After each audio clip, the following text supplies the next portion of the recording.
Hello again. A few days ago I asked you to ask me some quirky questions. I wanted to give you the chance to win one of 10 trade paperback copies of The Split.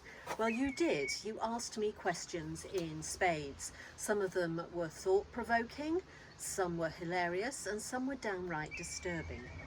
So I asked my son, Hal, to choose the 10 best, and he's going to pull them out of the hat and ask me them now. So, Hal, first question, please. All right.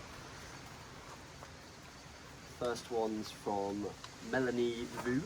Okay. What's the worst advice you've ever been given?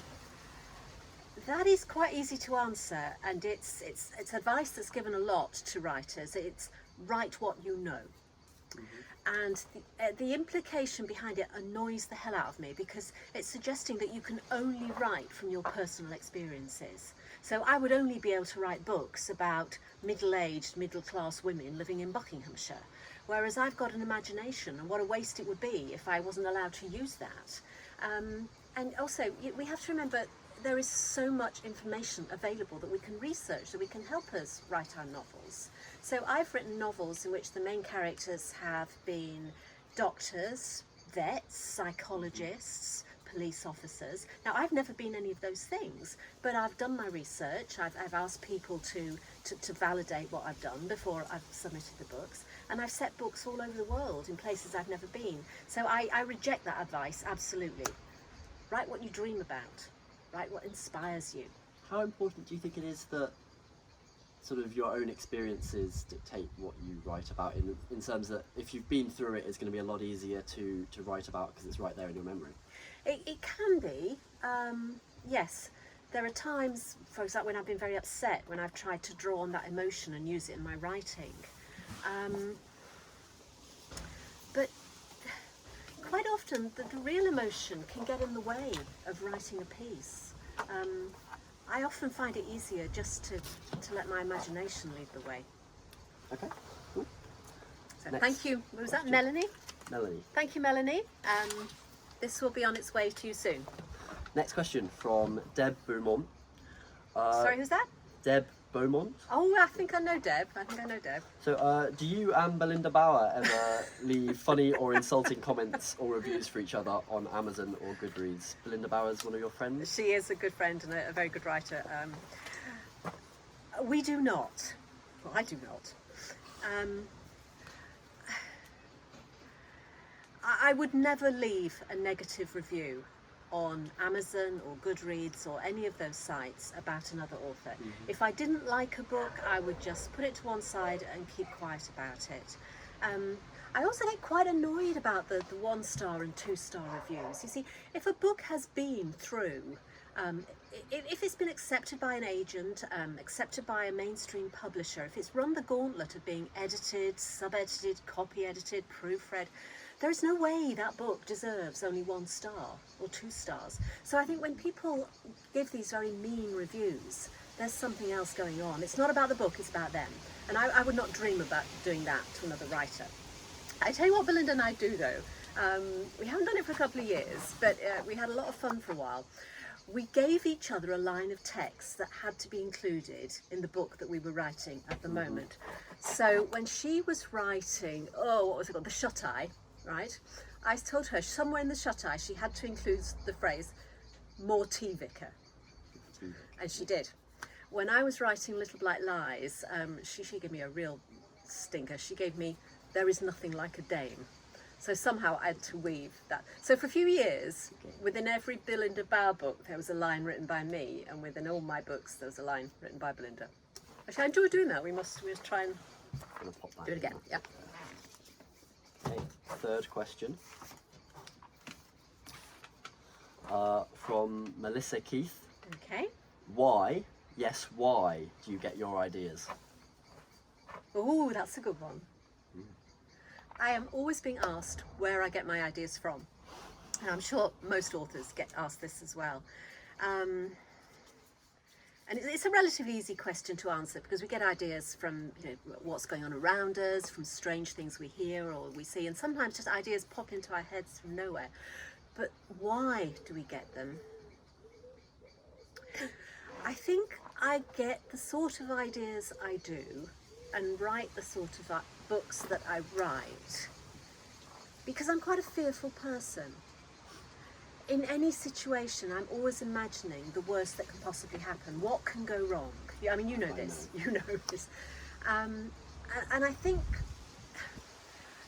my writing stories in which dreadful things do happen to ordinary people, and they usually come out of it all right, is my way of making myself feel better about the fears that I have in real life.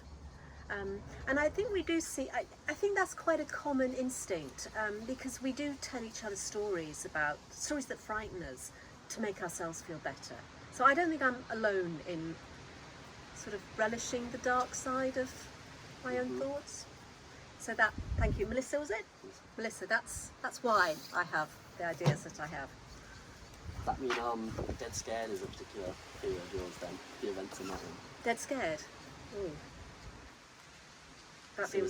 Suicides and yeah, obviously, yes, and that is quite dark. Right, next one is from Kate Dudgeon. Right. You can see why this one's in there. The ending of The Craftsman was jaw-droppingly good. Have you ever cast a spell on anyone? I have cast spells. You'll see Hal pulling some rather wry faces as I answer this question, but I do believe in magic in the sense that I believe we're all connected, and energy created by one person. We're losing somebody. Okay. Energy created by one person can have an effect on others. So I have cast spells when I've particularly wanted something to happen, and sometimes they've worked and sometimes they haven't worked. But the reason I would never cast a spell on somebody else, the sort that you're thinking of at the end of The Craftsman, is one time somebody really upset me, made me very angry, furious. And I spent all day being furious with this person and thinking very dark, negative thoughts. And at the end of the day, I found out that not only had something pretty bad happened to this person during the course of the day, but something very bad had happened to this person's child. And I thought, bloody hell, have I done that? Now, I know you're thinking that's complete nonsense, and most people would think that's, and even I do, sort of. But it just made me wary. So now when people annoy me or anger me, I deliberately tell myself, calm down, don't send those negative thoughts out there because you never know. So no, I wouldn't cast a spell on someone. Some way I'm grateful for that. It wasn't you, by the way. It wasn't you who made me angry. Okay, next question from Raminta Raj. Sorry about that. The next question from Raminta Raj. If you could pick your least favourite of your books, which would it be? This is a little like asking a mother to choose her least favourite child. Which is me. There have been books that haven't done as well commercially as I thought they were going to. And that's been disappointing. But equally, there have been books that I haven't thought were particularly good that have done much better than I expected commercially. So it's a tricky one. Do you know what? I'm going to say Blood Harvest, and this will surprise people, but it was a really tricky book to write. I had to do 3 or 4 major structural rewrites before my editor was happy with it.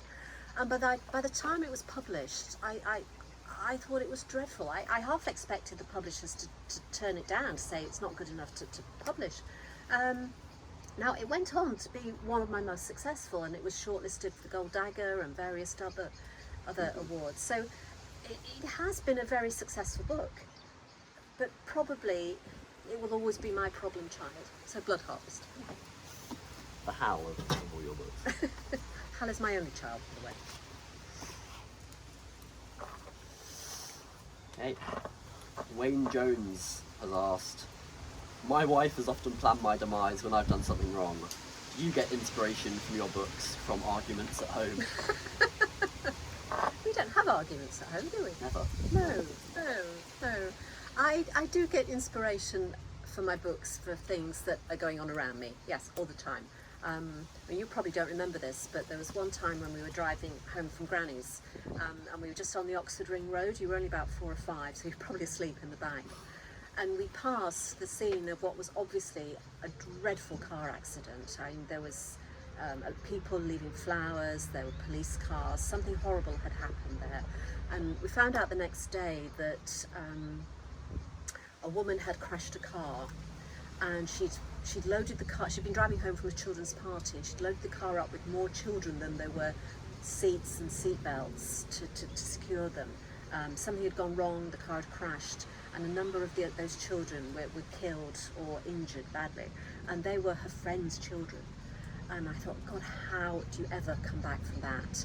And that incident led eventually to Little Black Lies, which is about a woman who kills her friend's children. So yes, things that happen in everyday life do definitely find their way into my books, Wayne. But Arguments. not so much arguments. No.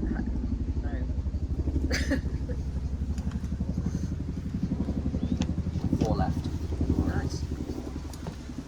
Hannah Taylor asked, if you could pick any book in the world that you wish you'd written, which one would it be?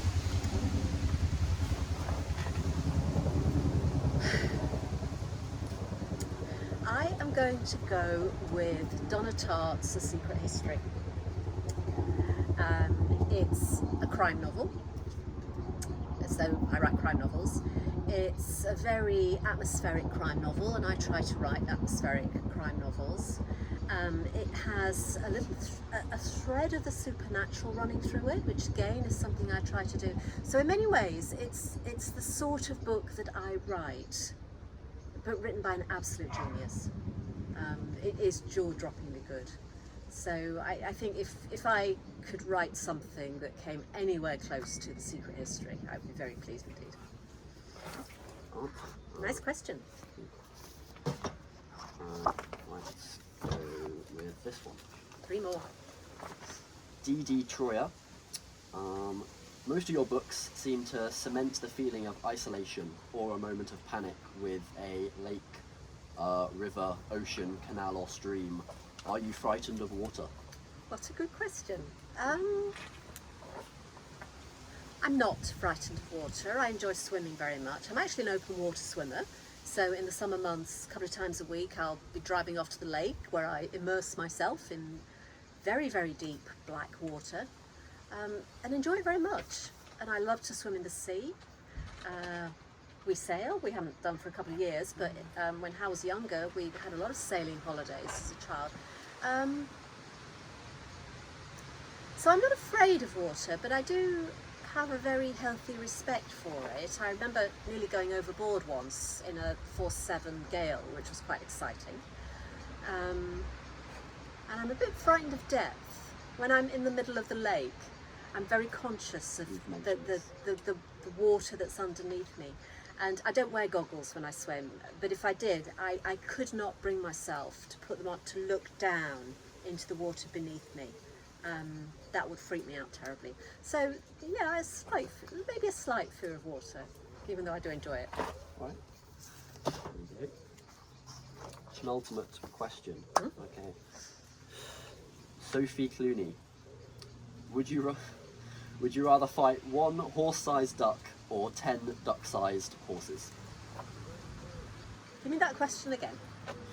Would you rather fight 1 horse-sized duck or 10 duck-sized horses? Big duck, tiny horses. Now this is easy, because horses can only damage you by virtue of their size and strength.